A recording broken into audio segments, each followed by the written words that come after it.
Diyos? Pinagpala pa kayo ng Diyos! Yan ang mga tunay na anak ng Diyos, alay na alay. Amen? Alay na alay pa kayo? Pakita ninyo, sa pagitan ng inyo, mga malakas na palakpak. Amen! Praise the Lord! Hallelujah! Yan ang mga tunay na anak ng Diyos, makatapang. Na magbigay, mamalakas na palakpak para sa ating Panginoon. Amen ba? Ayan. Ngayon po mga kapatid, ito po mga kapatid, yung pangatlo na tayo ngayon. Sige nyo na tatlo na ang nagpapahayag ng mabuting balita ng ating Panginoon. Amen ba? Masarap ang makinig ng salita ng Diyos. Nabubuhayan ba kayo ng pag-asa? Masaya ba kayo? Nag-iindi ba kayo? Palakpakan natin yung malakas sa palakpak ng ating Panginoon. Amen. Praise God. Hallelujah. Ayan po mga kapatid. Ang ating pong Ebanghelyo mga kapatid ay ang pagparito ng ating Panginoon. Sa tingin nyo mga kapatid, ano yung pwede natin gawin kapag alam na natin na paparito ang Diyos sa ating buhay?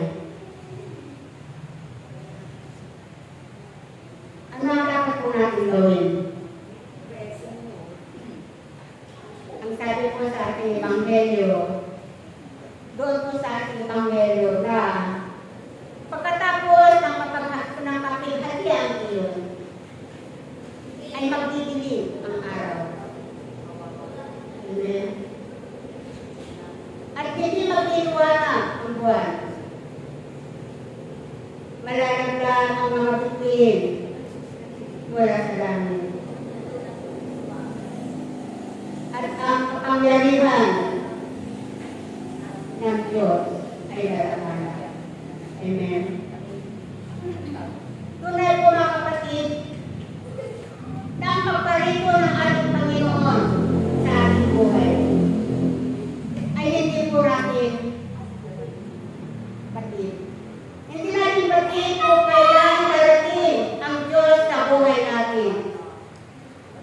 Kasi ang buhay natin ay meron po tayong kanya-kanyang nakatakda.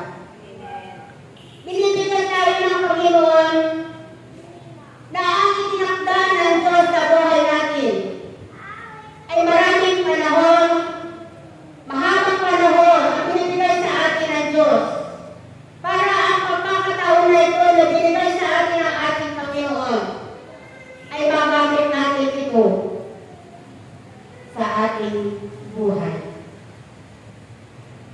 Ang buhay natin, mga kapatid, sabi nila na may kilama ang buhay natin dito sa sanlibutan dito. Totoo po yung mga kapatid, may kilama ang buhay natin sa mundo ito. Ngunit ang buhay natin ito na sinasabi nila na maikli ang buhay natin sa daigdig na ito ay pwede itong pahabain ng Diyos. Amen ba? Palakpakan po natin ang malakas ang ating Panginoon. Pwede pahabain po ng Diyos sa balik pamamaraan para humaba ang Diyos at para pahabain ng Diyos ang buhay natin. Marami po pamamaraan na ibinigay sa atin ng Diyos upang ang buhay natin ay malugtungan ang buhay natin. Ang buhay natin madali lamang daw. Pero nasa atin ang pamamaraan. Di ba binigyan tayo ng Diyos ng kaliyahan na mamili? Binigyan tayo ng Diyos ng kaliyahan na mamili. Kung ano yung gusto mo.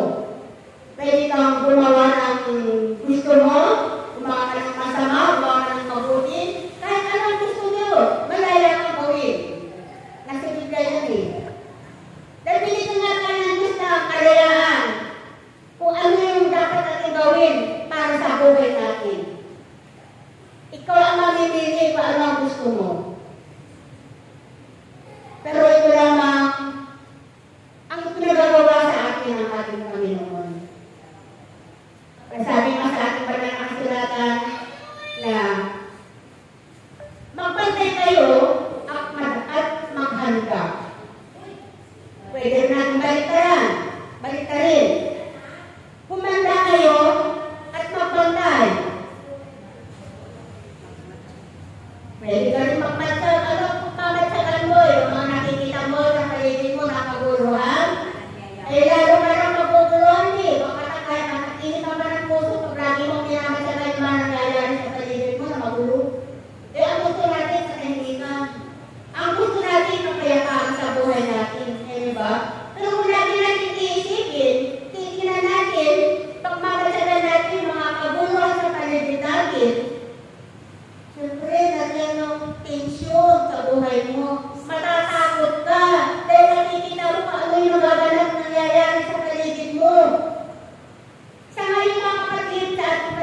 ang Diyos sa buhay mo. Magbantay ka kung anong oras darating ang Diyos sa buhay mo. Pwedeng mamayang gabi, pwedeng mamayang ating gabi, pwedeng bukas ang pagdating ng Diyos sa buhay ng bawat isa sa atin. Amen. Kaya nga sabi nga ng Panginoon magbantay ka, kumanda ka lagi kang maganda, lagi kang magbantay, at hindi mo alam kung darating, kung kailan darating ang Diyos sa buhay mo, kung kailan makukunin ng Diyos. Amen? Diba sabi nga ng Panginoon sa banal na kasulatan na ang nasa bubungan ay huwag nang bumaba. Huwag nang bumaba para pumunta ka sa bahay mo, para kunin mo yung ari-arian mo. O yun na sa bukid, huwag nang bumalik sa bahay mo, para iligtas mo yung mga ari-arian. Hindi mo alam na naroon pala sa bahay mo yung kapahamakan na iyong mararanasan. Kaya ngayon, huwag ka nang bumaba kapag nasa bubungan ka na. Pag ka nasa bukid ka na, huwag ka nang bumalik sa tahanan mo. Dahil hindi natin alam, naroon pala yung pangalan na naghihintay sa atin. Ano ba? Palakpakan po natin ang malakasan at kasunod. Ang sabi po sa banal na kasulatan, sa 1 Corinto 6, sabi ko doon na magpasakot kayo sa kapangyarihan ng Diyos. Sapagkat darating ang araw na kayo ay tadakilain ng Diyos. Amen. Ipagkatiwala ninyo sa Diyos ang inyong kabalisahan sapagkat siya ang kumukupo sa inyo. Amen ba? Amen ba? Amen ba? Amen ba? Ang ating Panginoon. Praise God. Hallelujah. Amen. Sino po ng kapatid ang sinasabi ng ating Panginoon na magpasakot tayo sa kapangyarihan ng Diyos sapagkat darating ang araw na tayo ay dadakilain ng ating Panginoon. Hindi natin pwedeng iligtas ang ating sarili. Dahil anumang oras, ang panganib, nagidan lang, nakaabang lang sa iyo. Amen? Andiyan lagi ang masamang espiritu. Nandiyan lagi ang masamang elemento upang ipahamak ka. Amen ba? Ang sabi ng ating Panginoon sa banal na kasulatan na magbantay kayo, humanda kayo, sapagkat ang diablo na kaaway ninyo ay parang yun na maato-atungan at naghahanap ng kanyang masisila. Dahil lamang sa inyong paligid, naghihintay ng pagkakataon. Naghahanap ng pagkakataon upang kayo ay ipahamak. Upang tayo ay ipahamak. Ay tingnan yung kasamang espiritu lumaalaaligi na parang yung maatungan at naghahanap ng kanyang masisila. Amen ba? Palakpakan po natin ang malakas ng ating Panginoon. Pati natin lahat mga kapatid na tayo lahat ay walang magagawa. Nasa banal na kasulatan yan. Nasa John 14. Wala kayong magagawa kung kayo ay hiwalay sa akin. Kaya manatili kayo sa akin, manatili kayo sa akin pag-ibig at ako ay mananatili sa inyo. Amen? Palakpakan po natin ang malakas ng ating Panginoon. Aminin po natin mga kapatid na tayo po lahat ay walang magagawa kung wala sa atin ang Diyos sa buhay natin. Ano ang sabi ng Panginoon sa banal na kasulatan sa Mateo? Sabi doon na makamtan mo man ang buong mundo, huwag natubas naman ay ang iyong buhay. Makamtan man daw natin ang buong mundo. Gaano ka man kayaman, pag-aari mo man ang buong dunya kaustina, kung wala sa iyo ang Diyos, maliligtas ka ba? Hindi mo kayang iligtas ang sarili mo sa pagitan ng iyong kayamanan. Amen? Sapagkat ang kayamanan dito sa mundo ay walang kabuluhan sa paningin ng Diyos. Palakpakan po natin ang malakas ang ating Panginoon. Sino na kapag papahaba ng kanyang buhay kahit isang oras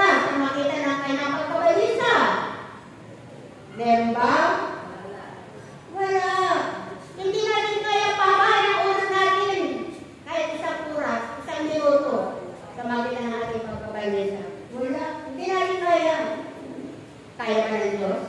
Kaya ka ng Panginoon? Amen. Kaya ka ng Yahweh? Amen. Pagpapalaki ng malakas ang ating Panginoon. Praise God. Hallelujah. Amen.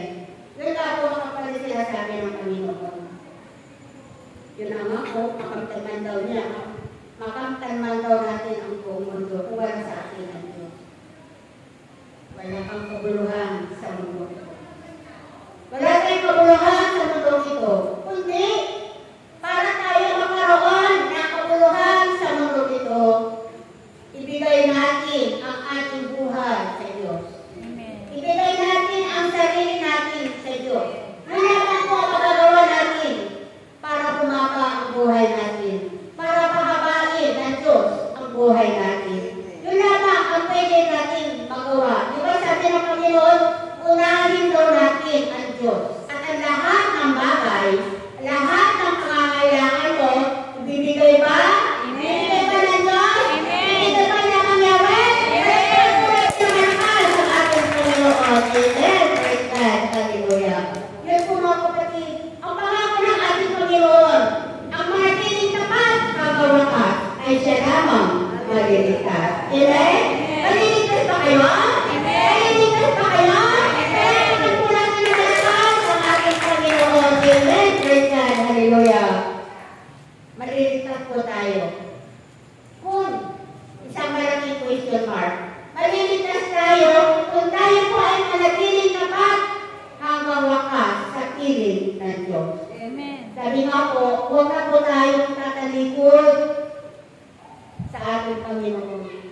Hindi nyo ba alam na special tayo sa ating Panginoon? Binigyan tayo ng Diyos ng pagkakataon na makapaglingkod sa Kanya. Ito ang dapat nating tandaan, mga kapatid. Binigay na sa atin ng Diyos ang pagkakataon na maglingkod sa Kanya. Maraming tao gusto maglingkod pero hindi makapaglingkod sa Diyos. Bakit?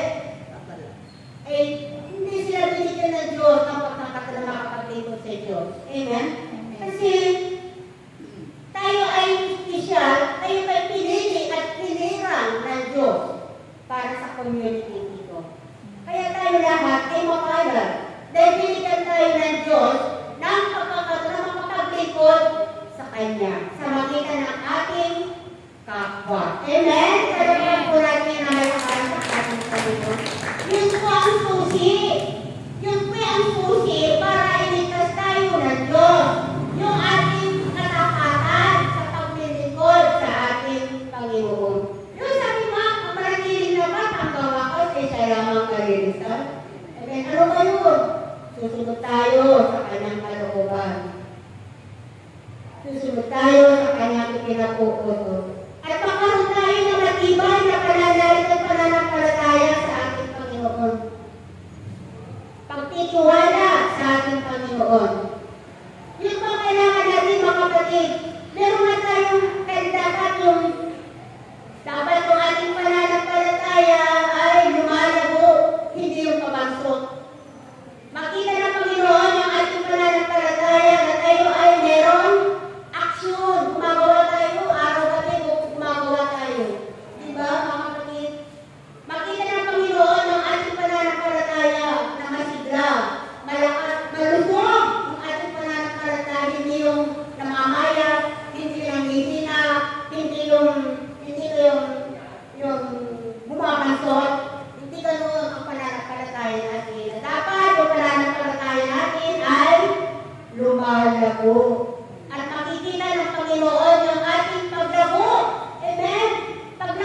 Amen? Walang bunga, puro dahon.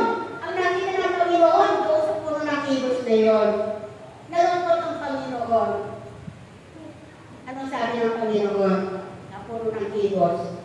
Mula ngayon, sabi niya, hindi ka na mamumunga kahit kailan. Amen?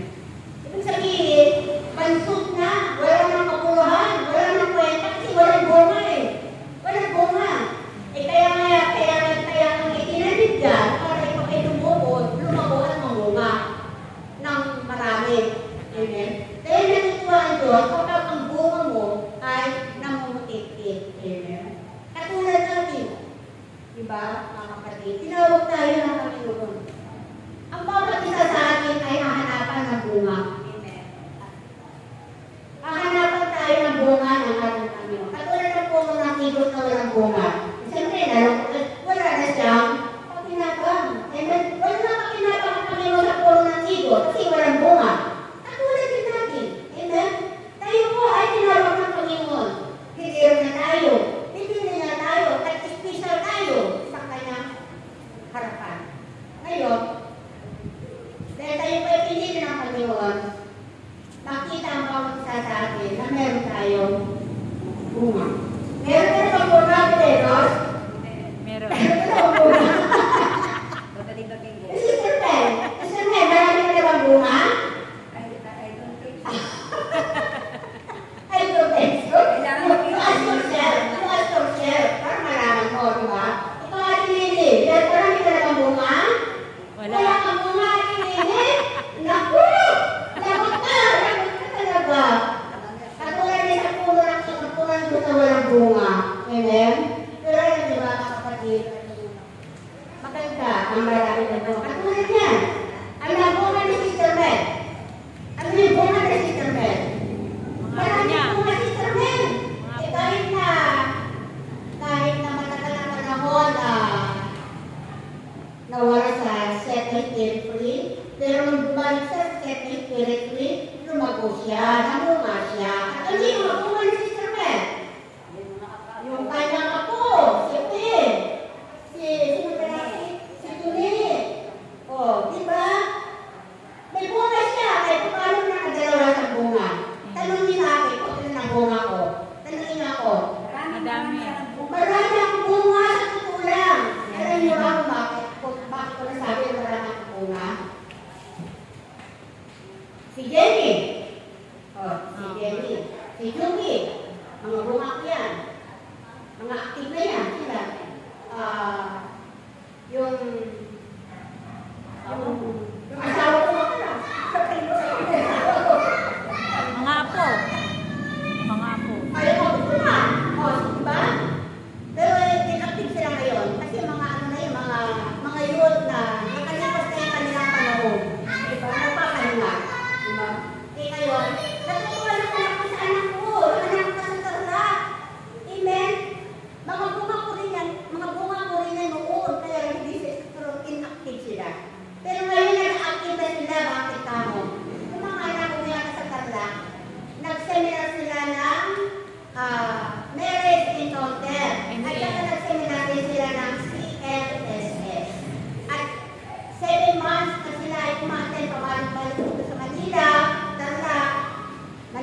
buhay natin. Amen. Baka mamaya magdadaan tayo natutulog. Baka mamaya magdadaan tayo nagpapahinga. Amen. Okay ko ba na yung pagpapahinga ko? No? Yung tulog ko, baka tulog ng tulog. Baka mamaya magdadaan ka ng puno ng sambayan na natutulog ka at nagpapahinga. Ano yung sabi ng Panginoon sa banal na kasulatan? Doon sa kanyang mga alagad, di ba galing sila sa paghayo, nandun sila sa halamanan ng Getsemani. Ay nananalangin ng Panginoon sa halamanan ng Getsemani. Pinalitan niya yung kanyang mga alagad. Sabi ng Panginoon sa kanyang alagad, hanggang ngayon natutulog ka ba? Natutulog ka kayo? Sabi ng Panginoon sa kanyang mga alagad, bumangon na kayo. Sabi ng Panginoon na, malakas ang inyong espiritu, ngunit mahina ang inyong Lakas ang iyong katawan. mahina ang inyong ang malakas ang espiritu, ngunit mahina ang inyong Lakas ang iyong katawan. malakas ang inyong katawan. Mahina ang iyong espiritu. Malakas ang espiritu, ngunit mahina ang inyong Katawan. laman. Laman. Laman ba yung laman? Laman. Yung laman. Natutulog sila eh. Kaya yun, kasi ang Panginoon, sobra na yung pagtulog ang papahinga. Bumakot kayo, manalangin kayo. Manalangin kayo. Manalangin tayo. Manalangin tayo. Huwag natin bigyan ng pagkakataon ang masamang espiritu na tayo ay masila ng masamang espiritu. Dahil yan po ang magiging hadlang sa ating paglilingkod sa ating Panginoon. Pag mahina ang espiritu mo, mahina ang espiritu mo, kaya ang iyong laman, hindi ka makapaglilingkod sa Panginoon. Manghihina ka. Manghihina ang iyong pananampalataya. Amen.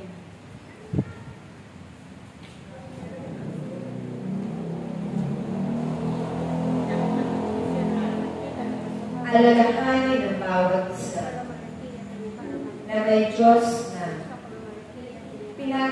pinagmamasdan ang bawat gawain dito sa mundong pinagawa. O kaya, hindi kayo makakapagsinungaling sa Kanya. Batid niya ang lahat at alam niya ang lahat. O kaya sa pamamagitan ng kanyang mga katuruan, huwag na huwag ninyong pababayaan na kayo ay magapit ng kalaban. Alam po natin na malakas ang ating Panginoon. Ano sabi ng ating Panginoon? Huwag na natin bibigyan ng pagkakataon na ang masamang espiritu ay maisahan tayo. Amen? Sapagkat isang malaking hadlang sa paglilingkod natin sa Diyos ay ang masamang espiritu. Ayaw niya na tayo po ay maligtas. Ayaw niya tayo makapaglikod sa Diyos. Amen ba? Kaya mga kapatid, magpatuloy tayo. Kailangan palagi natin papagningasin ang ating ilawan. Huwag natin hayaan na agad-agad yung ating ilawan. Huwag natin hayaan na mamatay yung ating ilawan. Panatili natin na lagi maliwanag yung ating ilawan.